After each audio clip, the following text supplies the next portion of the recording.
Well capillary exchange of fluid in the lungs and pulmonary interstitial fluid dynamics, ये बहुत ज़्यादा important है। 4 starting forces होती हैं। एक वो फोर्स होती है जिसको हम कहते हैं पल्मोनरी कैपिलरी प्रेशर, जो कि आउटवर्ड है ना, कैपिलरी से कोई भी चीज़ को आउटवर्ड करवाएगी। ठीक है। एक होती है हमारे पास इंटरस्टिशियल फ्लूइड प्रेशर, यानी कि जो इंटरस्टिशियल में जो फ्लूइड प्रेशर होता है वो अगर हमारे पास नेगेटिव है तो वो क्या करवाएगी, वो है ना चीज़ को, जो कैपिलरी के अंदर जो चीज़ें हैं उनको अपनी तरफ यानी कि सेल्स वगैरह की तरफ आउटवर्ड मूव करवाएगी। अगर इंटरस्टिशियल फ्लूइड नेगेटिव है तो वो क्या करवाएगी, वो हमारे पास है ना कैपिलरी के अंदर से चीज़ों को बाहर की तरफ पुल करवाएगी। ठीक है। इसी तरीके से अगर यही इंटरस्टिशियल फ्लूइड प्रेशर पॉजिटिव हो जाए तो वो क्या करेगा कि वो हमारे पास है ना चीज़ों को दोबारा कैपिलरी के अंदर पोर करवाएगा। ठीक है। तो ये चीज़ याद रखना। तीसरी फोर्स है हमारे पास प्लाज्मा कोलॉइडल प्रेशर। वो क्या है, वो हमारे पास प्रोटीन्स वगैरह जनरेट कराते हैं कैपिलरी के अंदर, और वो क्या करवा रहे होते हैं, वो रीएब्जॉर्प्शन करवा रहे होते हैं। प्लाज्मा कोलॉइडल प्रेशर क्या करवाता है, रीएब्जॉर्प्शन करवाता है। प्लाज्मा कोलॉइडल प्रेशर रीएब्जॉर्प्शन करवाता है। और जो हमारे मैंने जो पहले 2 वाले प्रेशर बताए वो क्या करवाते हैं, वो फिल्ट्रेशन करवा रहे होते हैं, कैपिलरी से चीज़ों को बाहर निकलवा रहे होते हैं। जो चौथा प्रेशर है वो है हमारे पास इंटरस्टिशियल है ना कॉलॉइडल प्रेशर। इंटरस्टिशियल में भी जो हमारे पास छोटे मोटे प्रोटीन्स वगैरह होते हैं उनका कॉलॉइडल प्रेशर, वो क्या करवा रहे होते हैं, वो हमारे पास है ना वो फिल्ट्रेशन करवाने में हेल्प कर रहे होते हैं। वो क्या कर रहे होते हैं, वो फिल्ट्रेशन करवा रहे होते हैं। और जो हमारे पास प्लाज्मा कॉलॉइडल प्रेशर होता है वो क्या करवा रहा होता है, वो रीएब्जॉर्प्शन करवा रहा होता है। तो बस इसी की बेस पे हमें देखना है कि अगर ये हमारे पास है ना आर्टीरियल साइड पे क्या होता है कि हमारे पास फिल्ट्रेशन प्रेशर ज़्यादा होता है, और हमारे पास कैपिलरी के आर्टीरियल साइड पे वो फिल्ट्रेशन पावर ज़्यादा होता है या प्रेशर ज़्यादा होता है, और वेन्यूल साइड पे हमारे पास क्या होता है कि रीएब्जॉर्प्शन, वो जो रीएब्जॉर्प्शन प्रेशर होता है वो बढ़ जाता है। यानी कि रीएब्जॉर्प्शन प्रेशर बढ़ रहा है तो हमारे पास कैपिलरी के अंदर चीज़ें ज़्यादा रीएब्जॉर्ब होंगी। ठीक है। और वो कहाँ पर होती हैं रीएब्जॉर्प्शन, वो हमारे पास वेन्यूल एंड पे होता है। और वो किस वजह से हो रही है कि वेन्यूल एंड पे प्लाज्मा कोलॉइडल प्रेशर बहुत ज़्यादा होता है, तो हमारे पास चीज़ें ज़्यादा एब्जॉर्ब हो जाती हैं। ठीक है।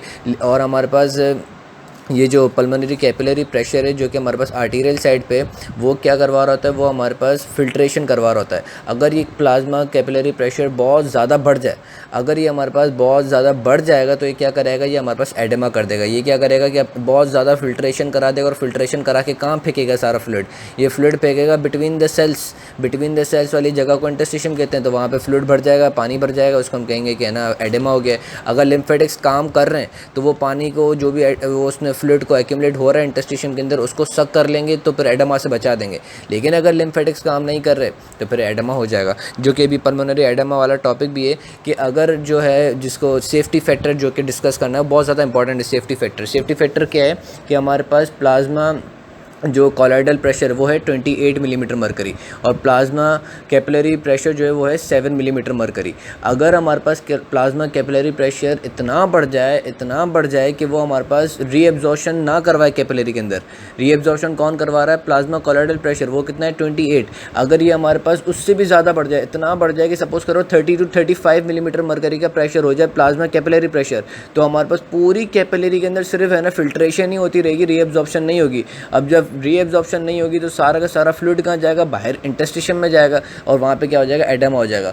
तो जो 7 एक्चुअली हमारे पास कितना होता है ये पल्मोनरी कैपिलरी प्रेशर, वो होता है 7 मिलीमीटर मरकरी। तो 7 से लेके 28 के दरमियान में जो डिफरेंस है वो है 21 मिलीमीटर मरकरी। तो ये एक हमारे पास सेफ्टी फैक्टर है, अल्लाह ने सेफ्टी फैक्टर दिया हुआ है कि इतना आपको पहले बढ़ाना पड़ेगा तब जाके आपका एडेमा होगा, वरना अगर इतना इन दोनों ये 21 मिलीमीटर मरकरी और प्रेशर उस पल्मोनरी कैपिलरी प्रेशर में नहीं बढ़ता, यानी कि पल्मोनरी कैपिलरी प्रेशर अबव 28 नहीं बढ़ता, तो हमारे पास एडेमा नहीं होगा। हाँ, अगर इससे ज़्यादा बढ़ जाए, 28 से बढ़ जाए 29 हो जाएगा तो हमारे पास एडेमा हो जाएगा। लेकिन कभी कभार क्या होता है कि हमारे पास जो होता है कि है ना पल्मोनरी कैपिलरी प्रेशर अक्सर बढ़ ही रहा होता है, तो हमारा जो है ना लिम्फेटिक्स जो होता है ना वो भी इस चीज़ का आदी हो जाता है। वो बोलता है कि यार ये ढीठ है, ठीक है, ये तो बढ़ ही रहा है, ये तो ज़्यादा से ज़्यादा साला फिल्ट्रेशन करा ही रहा है, तो मैं जो है मैं अपनी भी कैपेबिलिटी इंक्रीज़ कर दूँ, मैं उस ज़्यादा से ज़्यादा फ्लूइड को सक करने की कैपेबिलिटी डेवलप कर लूँ। और कम से कम अगर ये 40 मिलीमीटर मरकरी का प्रेशर इसके अंदर डेवलप हो भी जाता है, पल्मोनरी आर्टीरियल या पल्मोनरी कैपिलरी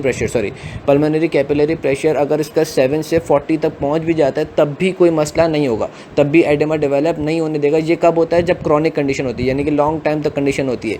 और ये क्यों एडेमा नहीं हो रहा, क्योंकि लिम्फेटिक्स ने बोला कि यार ये ढीठ है तो मैं भी ढीठ बन जाता हूँ और अपनी कैपेबिलिटी जो कैपेबिलिटी है ज़्यादा फ्लूइड सक करने की उसको इन्हांस कर लेता हूँ, और है ना एडेमा से बचा देता हूँ। लेकिन अगर 40 से भी ज़्यादा बढ़ जाए तो है ना लिम्फेटिक्स बोलेगा कि बेटा अब बहुत हो गया, अब मैं अपना काम तुम जानो, तुम्हारा काम जाना है, और वो एडेमा करवाई